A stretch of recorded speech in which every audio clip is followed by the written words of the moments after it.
More about a cyber attack on the city of St. Paul. Not only were multiple systems shut down, Governor Walz activated a division of the Minnesota National Guard to respond. Rob Olson is live in St. Paul tonight with the latest. And so, Rob, what did officials have to say this afternoon?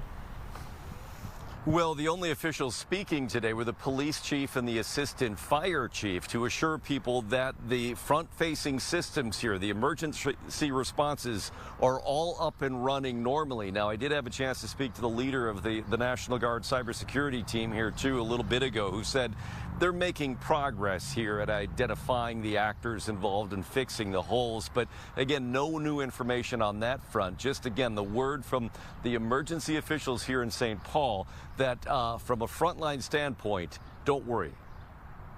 Just want to be crystal clear. The 911 service, emergency services, general police operations as a whole are operating just as they always had. The St. Paul police chief, along with the assistant fire chief, both stressed that as much of the city's network remains offline dealing with a massive cyber attack, only internal systems are really affected, for which they've created workarounds. For some things, there are slowdowns, but not at all for emergency calls or critical work. If you're coming down to get a copy of a report or doing a data request, there will be some slowdowns in some of those things. But to be crystal clear, there's absolutely no problem with our emergency responses. Our investigations are going on and continuing. St. Paul City libraries and rec centers remain open, but some of their services are still unavailable. Online payments for city utilities are also still unavailable, so no late fees will be assessed. Other web-based things like permit applications are also still not working. Parking meters, on the other hand, at this point appear to be working normally. Very little's been revealed about how the hackers got in, what data they got into, their motives, or where they may be from. A cybersecurity expert interviewed on our all-day streaming show explained the reasoning for that.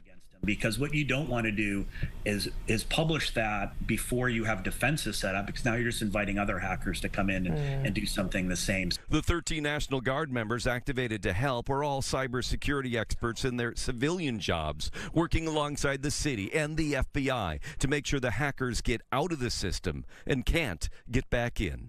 These are very dangerous acts. They're acts of terrorism and extortion, and now trying to use the expertise that we have both in the state but also federally to help us figure that out. Yeah, and the governor's saying today, too, this is a wake-up call for a lot of folks here, a lot of cities, municipalities, others, to really take a good look at the systems, to look for vulnerabilities here. Again, not a lot of new information in terms of how this happened, but we expect there likely could be an update from the city tomorrow.